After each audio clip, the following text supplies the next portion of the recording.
स्वनिर्भर भारत के निर्माण में स्वामी विवेकानंद जी के विचार।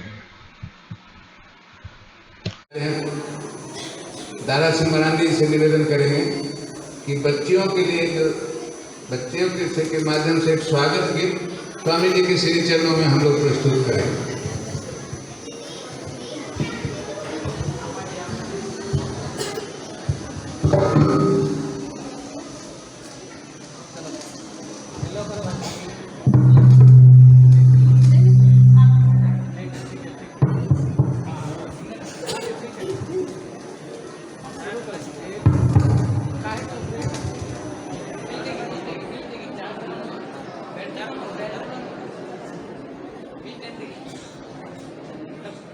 बीच में रहो, बीच में रखो।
आदि शंकराचार्य जी कहते थे कि मनुष्य का शरीर मिलना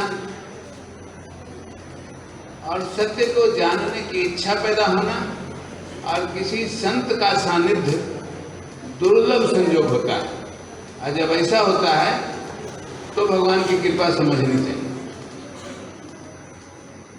आज यहाँ वो तीनों चीजें एक साथ उपस्थित दिख रही। हम सब मनुष्य और हम सब भी पूरे हृदय से समाज के लिए, समाज रूपी भगवान के लिए कार्य करते हुए उस परम सत्ता को महसूस करना चाहते हैं। और हमारे बीच एक परम ज्ञानी महान संत भी अभी उपस्थित है। संयोग अभी परमात्मा की कृपा से यहाँ सुलभ हुआ है। एक एक क्षण कीमती है, समय ज्यादा हो गया है। ये जो स्वामी जी हम लोग के बीच बैठे हैं, हम सब जानते हैं कि रामकृष्ण मिशन के वयोवृद्ध सन्यासियों में से आप हैं। अभी जिसकी चर्चा हम आप लोगों से करते रहे हैं कि रांची में रामकृष्ण मिशन है, वहाँ एक दिव्यांग भी है जो कृषि विज्ञान केंद्र है। उसके माध्यम से पूरे उस क्षेत्र में कृषि की क्रांति हुई और अभी यूनिवर्सिटी भी कई विश्वविद्यालय सारे उसके ओर से संचालित हैं, गद्दी में वहाँ से उसके सचिव भवेशानंद जी आए थे, बच्चों से मिले थे और उसी की एक कड़ी में परमात्मा आज स्वामी जी को भेजे हैं, क्योंकि इन सब चीज़ों के बहुत सूत्रधार के रूप में आप रहे। आप ही के नेतृत्व में ये चीज़ें बढ़ी पली। दो व्यक्ति हमारे बीच बैठे हुए हैं।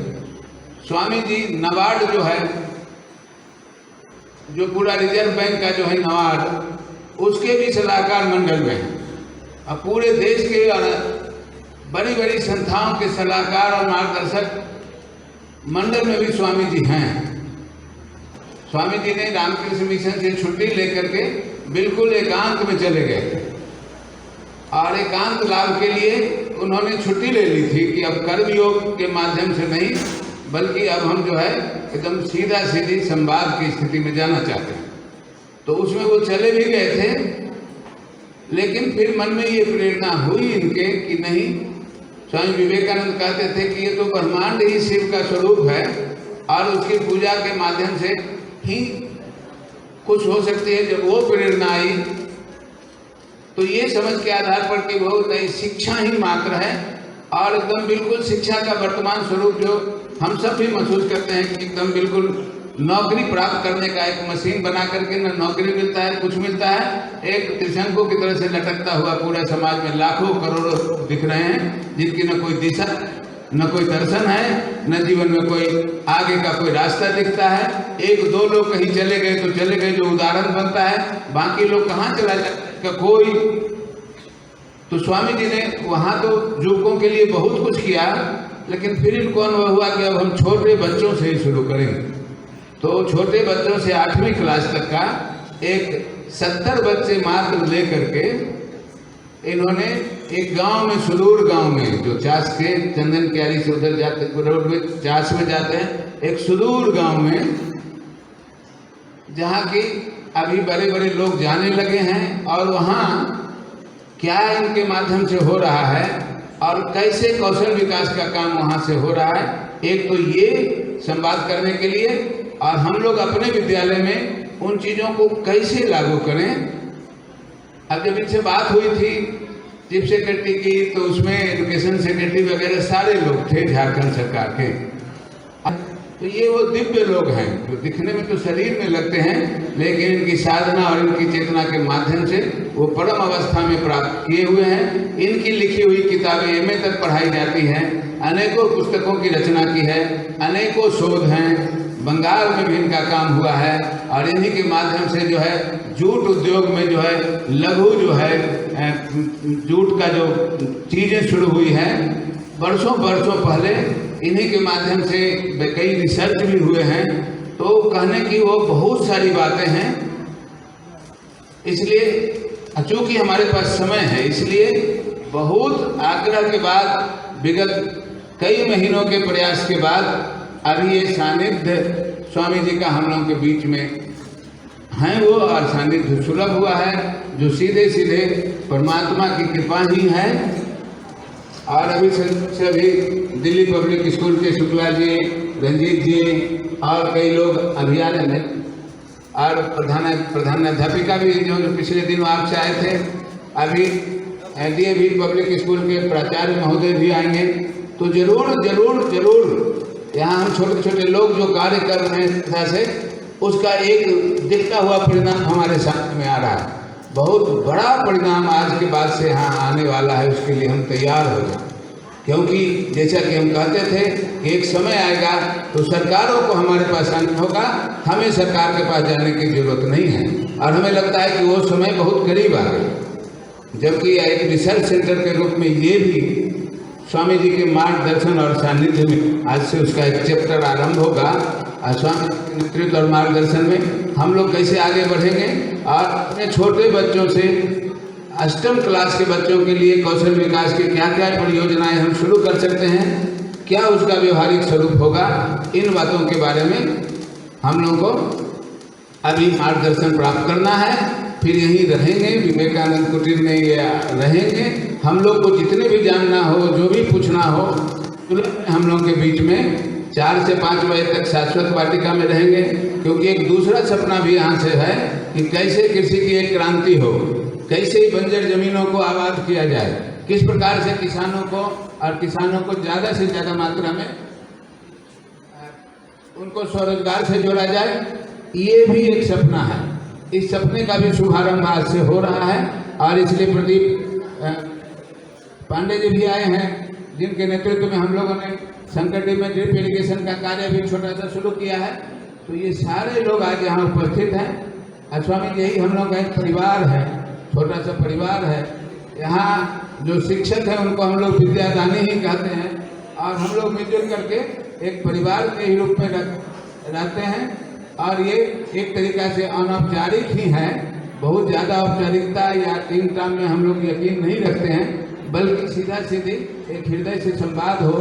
और आपसे बेहतर मार्गदर्शन कौन कर सकता है, इसलिए हम सीधे सीधे चाहेंगे कि अभी बच्चों के साथ स्वामी जी के संवाद को थोड़ा सुने, फिर इसके बाद जो है 3 बजे, अभी भोजन के बाद विश्राम 3 साढ़े 3 बजे से हम लोग आधा घंटा 45 मिनट जो है वो विवेकानंद कुटीर में रह सकते हैं। फिर उसके बाद 6 बजे के बाद प्रार्थना सभा से लेकर बच्चों के साथ संवाद का कार्यक्रम चलेगा, यहाँ के लोगों से चलेगा। कल 12-1 बजे तक स्वामी जी ही हम लोग के बीच में रहेंगे और फिर 1 बजे के बाद भोजन के बाद तब 2 बजे से शाश्वतवासी गाँव में इनका प्रवास होगा। वहाँ किसानों के साथ गोष्ठी होगी और तब उनका ये 2 दिवसीय प्रवास पूरा होगा। तो इन्हीं शब्दों के साथ जो हमारे अतिथि आए हैं उन सबों का स्वागत करते हुए हम स्वामी जी से ही चाहेंगे कि आगे का रास्ता बताइए, क्योंकि यहाँ तक तो हम लोग चले हैं, लेकिन आगे का जो रास्ता है आप जैसे संतों के आशीर्वाद और मार्गदर्शन के बिना बड़ा कठिन जान पड़ता है। इसलिए हम लोग को मार्गदर्शित और आगे हमको कैसे चलना है इसको को बताने की कृपा।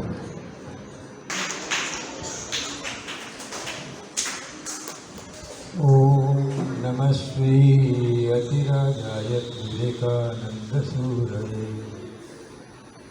सच्चित सुख स्वरूपाय स्वामिने तापहारिणे। उपस्थित सभी सुधीवृंद और शिक्षक शिक्षिकागण और प्यारे बच्चों, अभी अभी आपने सुना और एक बहुत मार्मिक बात उन्होंने बताई कि बड़े भाग्य से ये मनुष्य शरीर मिला है, बड़े भाग्य से मिला है। इसको जरा अगर पहचाने तो देखा जाएगा पेड़ पौधों में खाना कैसे बनता है।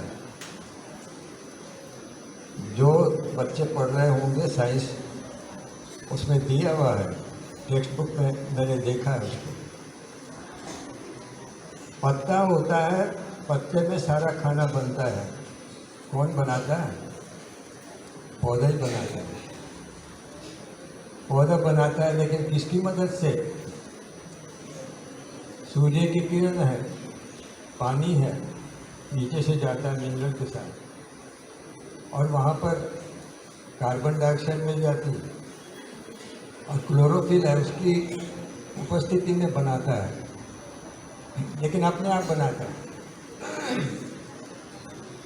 और जो जीवित है प्राणी, उनमें जरा खोज के देखें कौन बनाता है अपना खाना। पशु बनाता है क्या? पशु तो ढूंढता है बना बनाया खाना।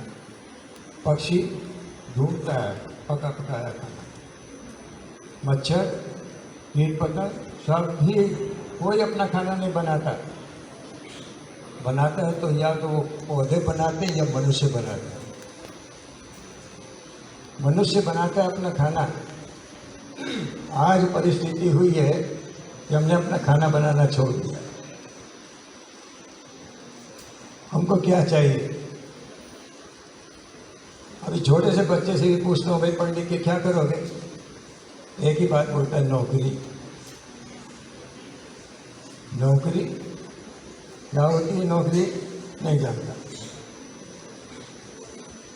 तो ये है कि सबसे पहले तो ये बात सीखनी चाहिए कि मनुष्य जो है पेड़ पौधों को छोड़कर मनुष्य ही एकमात्र प्राणी है जो अपने आप अपने ऊपर निर्भर करता है, दूसरे पे निर्भर नहीं करता। हम लोग सोचते हैं कि हमारे घर के अंदर मकान बन जाए सरकार बना देगी। हम सोचते हैं हमारे यहाँ टॉयलेट बन जाए सरकार बना देगी। हम सोचते हैं हमको खाना मिल जाए तो सरकार दे रही ना चावल।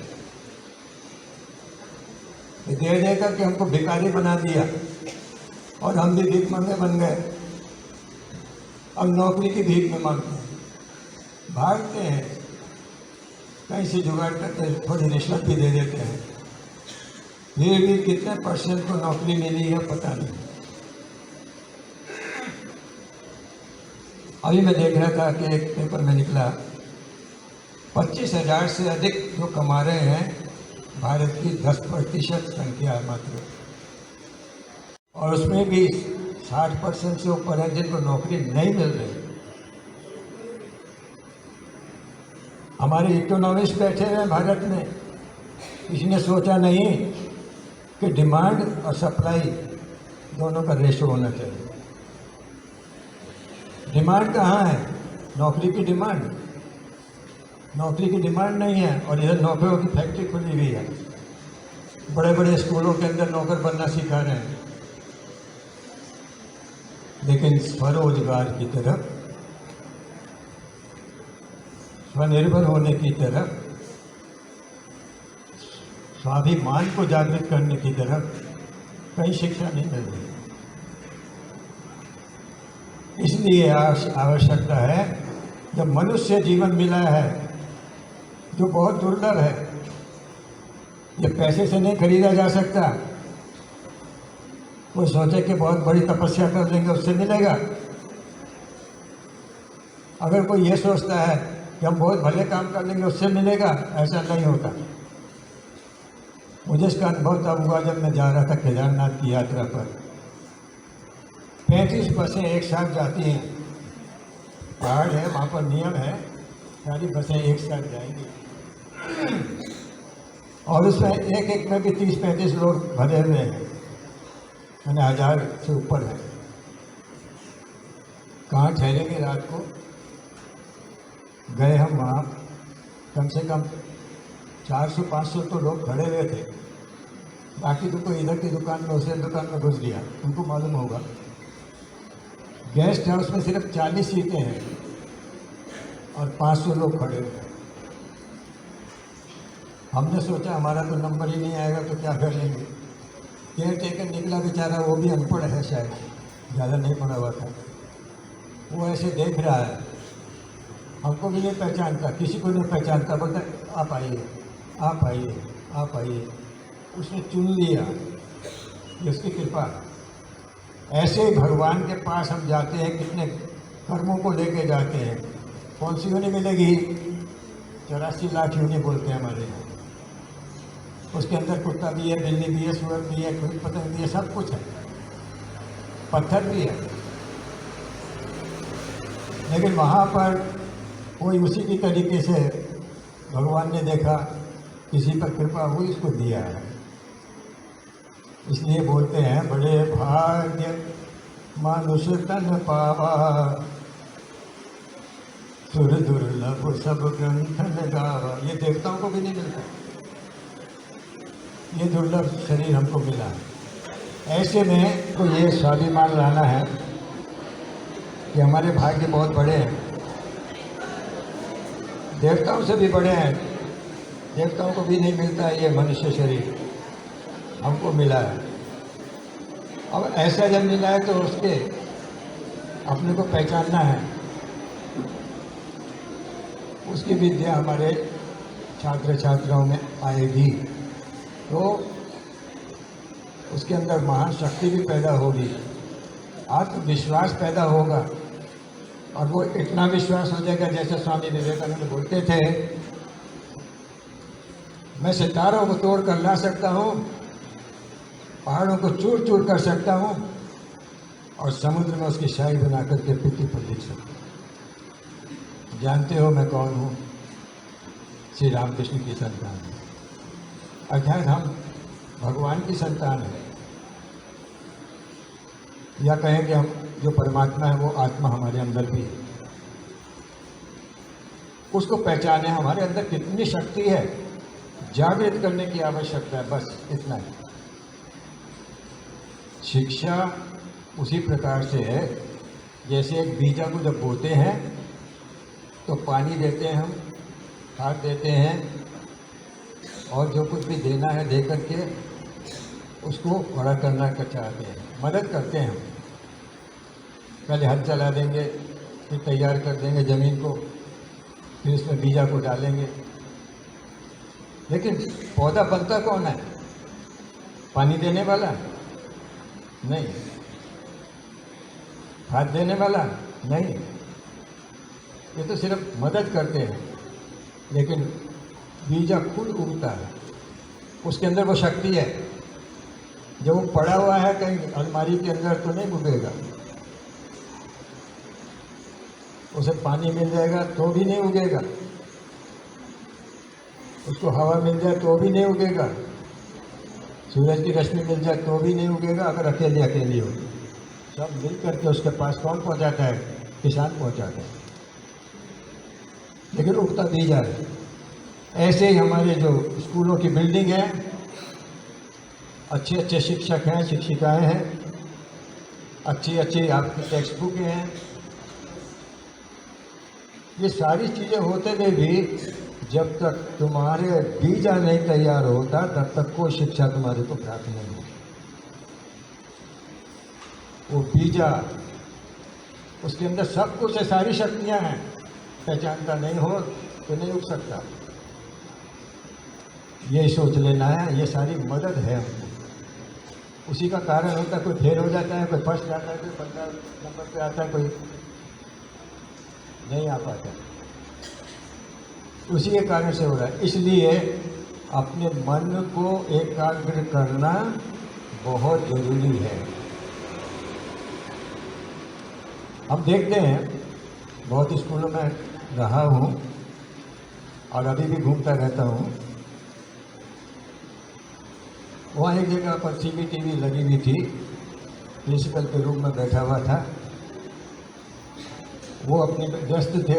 मैंने कहा भैया ज़रा उधर देख लो क्या लिखा, क्या हो रहा है, ज़रा देख क्लास में। एक मैडम पढ़ा रही हैं, पढ़ती चली जा रही हैं और बच्चे एक दूसरे को मार रहे हैं, कुछ ये कर रहे हैं, कुछ वो कर रहे हैं। एकाग्रता नहीं है तो कहाँ से समझ में आएगा। एक स्कूल में नाम नहीं कर रहा, रांची के बहुत बढ़िया स्कूल में गया था, मेरा उस समय भाषण हो रहा था और वहाँ के टीचर जो है डंडा लेके खड़े हुए हर एक लाइन में, लेकिन चुप नहीं करा पा रहे बच्चे। और एक को तो ऐसा भी देखा कि वो पानी की बोतल अपने सिर पे रखकर नाच रहा है और मैं सोचा मैं जो लेक्चर दे रहा हूँ तो कुछ सुन ही नहीं रहा हूँ मालूम करता। उसी तरह से क्लास के अंदर भी जब शिक्षक पढ़ाते हैं, शिक्षिका पढ़ाते हैं, मन को एकाग्र करके उनकी बात को सुनना चाहिए। लिखते हैं तो उसको देखना चाहिए, उसको नोट करना चाहिए, समझ में नहीं आता तो पूछना चाहिए। ऐसा हो तब तुम्हारी शिक्षा देखो कितनी सुंदर हो जाएगी। अंत में और एक बात बोलता हूँ, जैसा मैंने कहा स्वनिर्भरता, आत्मसम्मान, ये बहुत आवश्यक है और उसके लिए मालिक बनो, कोशिश करो मालिक बनने की, स्वनिर्भर होने की। और अगर नहीं कर सकते हो तो कोई बात नहीं है, नहीं कर सकते तब नौकरी करना। तो लेकिन स्वनिर्भर कैसे होंगे, विशेषकर गाँव के लिए बोलता हूँ, तो बच्चों को वो विज्ञान पढ़ना होगा जिसके द्वारा धरती से हम सोना उगला सकते हैं, पेड़ों से रुपया झड़वा सकते हैं और पोखर से मोती निकलवा सकते हैं।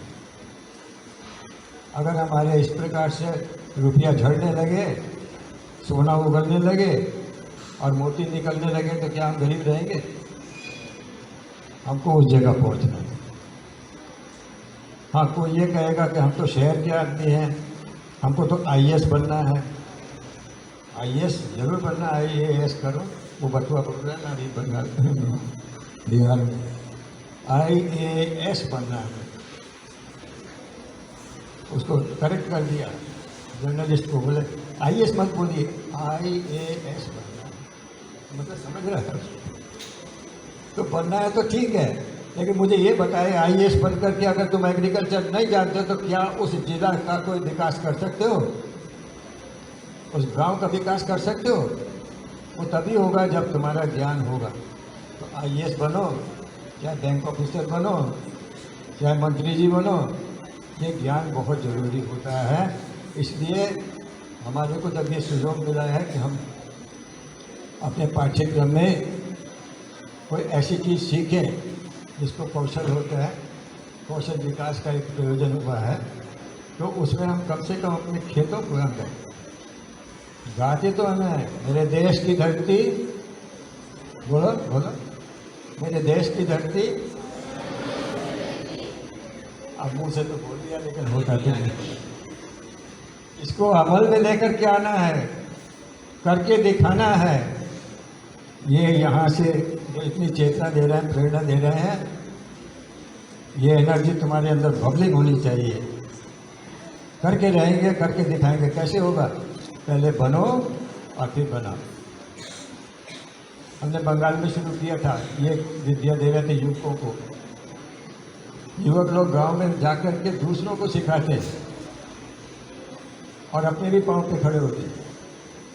ऐसा जब होने लगा तो मैंने देखा 12 जिला मैंने बंगाल का कवर कर लिए और 4 जिला उड़ीसा के कवर कर लिए। जगह जगह ट्रेनिंग सेंटर खोल दिए। खाली स्त्री शिक्षा नहीं, सिलाई की हो, कपड़ा बुनने की हो, स्वेटर बुनने की हो, या अचार बनाने की हो, अगरबत्ती बनाने की हो, ये सारी कलाएं आ जाती हैं और इसी से हमारा गांव उठ सकता है। अभी अभी ये भी विचार हो रहा है सब जगह, बहुत सारे कौशल ये हुआ है, आदर्श गांव बन रहे हैं। आदर्श गांव भी कैसे बोलेंगे? जहाँ स्वनिर्भर नहीं है, एक टॉयलेट के लिए भी दूसरे पर निर्भर करते हैं और चावल के लिए दौड़ लगा रहे हैं भीख मांगने के लिए। उनको कहा, उसको कहेंगे हम आदर्श गांव? नहीं कह सकते। इसलिए हमको आदर्श अपना घर बनाना, काम बनाना है। आदर्श स्कूल होगा जहाँ से इस प्रकार की शिक्षा निकलेगी और हमारा देश उठेगा। गांव उठेगा तो देश उठेगा, देश उठेगा तो हम वही सिंहासन पर अपने माँ भारत माता को बिठाएंगे। तो और कुछ नहीं मुझे कहना, एक सिर्फ पंक्ति बोलता हूँ। विवेकानंद के सुंदर स्वप्नों का भारत नया बनाएंगे, भारत माँ को फिर से स्वर्णिम सिंहासन पर बिठाएंगे। वो तभी होगा जब हम अपना स्वनिर्भर देश बना लें। धन्यवाद मुझे जो सहयोग दिया बोलने का आप बच्चों के साथ, उसके लिए मैं आभार प्रकट करता हूँ और सभी को धन्यवाद देता हूँ। आवाज़ कम होने के कारण आधा लोग समझ पाए, आधा लोग नहीं समझ पाए। तो इस बात को समझने के लिए हमारे पास और अवसर है और आप लोगों को पूछने का भी अवसर है। तो इसके लिए संध्या काल में बच्चों के लिए ये प्रेरणा स्थल और बच्चियों के लिए वो आराधना केंद्र में व्यवस्था होगी। स्वामी जी बहुत अच्छी अच्छी कहानी भी बताते हैं, तो आज आप लोगों को कहानी भी बताएंगे। और अभी जो बात आप लोग बड़े ग्रुप में या बड़े हॉल में आवाज़ गूंजने के कारण नहीं सुन पाए, उसका अर्थ भी बताएंगे। और अर्थ ही नहीं बताएंगे बल्कि आप ही के जैसे बहुत से बच्चे जिस गांव में ये रहते हैं वहाँ करने लगे। तो वहाँ के छोटे बच्चे कैसे कैसे कर रहे हैं, वो हम लोग भी कैसे करेंगे, इसके बारे में और चीज़ें आप लोगों को बताएंगे। जो हमारे शिक्षक साथी हैं जो इस परियोजना में लगे हुए हैं, उनसे भी निवेदन करेंगे कि स्वामी जी से कैसे उन्होंने किया है या क्या हम कर सकते हैं। इस संदर्भ में कोई मार्गदर्शन प्राप्त करना चाहें तो 3 बजे के बाद विवेकानंद कुटीर में आकर के एक विचार विमर्श कर लें। स्वामी जी एकदम ठोस रूप में कुछ बताएंगे, फिर अभी से लेकर कल तक तो चलेगा। तो इन्हीं शब्दों के साथ सब लोगों को धन्यवाद देते हुए आप लोग यहाँ आए, बच्चों को भी और सारे शिक्षकों को भी और हमारे अतिथियों को भी अभी के सत्र को यहाँ विराम देते हैं। उसके बाद हम लोग शिक्षकों के साथ जो भी शिक्षक हैं उनसे निवेदन करेंगे कि 1 घंटे की संगोष्ठी हम लोग 3 बजे से 4 बजे तक या 3:30 बजे से 4:30 बजे तक विवेकानंद कुटीर में बैठें जो साथी हैं और सीधे व्यवहारिक रूप से समझें कि हम लोग क्या कर सकते हैं। अब यहाँ जो भी हुआ है हम स्वामी जी को बता दिए थे कि हम लोग अभी अपूर्ण हैं, करना चाहते हैं लेकिन व्यवहारिक ज्ञान कई चीज़ों का अभाव हो गया। इसमें हम लोग का कोई दोष नहीं है, कोई सा ट्रेनिंग भी नहीं हुआ है। आपका इतना विशाल अनुभव है, कई प्रांतों में आपने इन कार्यों को किया है, तो एक छोटा सा ये कार्य हम लोग को करना है, ये टास्क देकर जाएंगे, उसको हम लोग करेंगे और परमात्मा की इच्छा हुई है तो फिर से आपका आगमन होगा इन बच्चों के भी, ऐसा हमको पूरा विश्वास है। ये हम तो चाहेंगे कि स्वामी जी का कुछ न कुछ ज़्यादा से ज़्यादा प्रवास और सानिध्य हम लोगों को मिले। और कौशल विकास के संदर्भ में स्वामी जी कहते हैं कि मैट्रिक पास करने के बाद बच्चे कम से कम हम ऐसा करें कि 30 से 40 हज़ार रुपया वो मंथली कमाए। इसके लिए कितना लोग तैयार हैं? नौकरी किए बिना 30 से 40 हज़ार रुपया कमाने के लिए कौन कौन लोग तैयार हैं? हाथ उठाइए।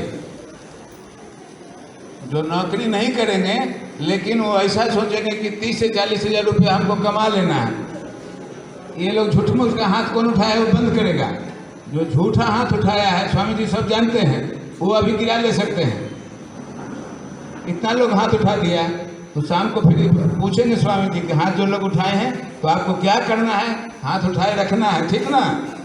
ये नौकरी नहीं करनी है बल्कि हमको यहाँ से विद्यालय से निकलते ही ऐसे बंदोबस्त करना है कि कम से कम 30 से 40 हज़ार रुपया हम लोग महीना कमाएं।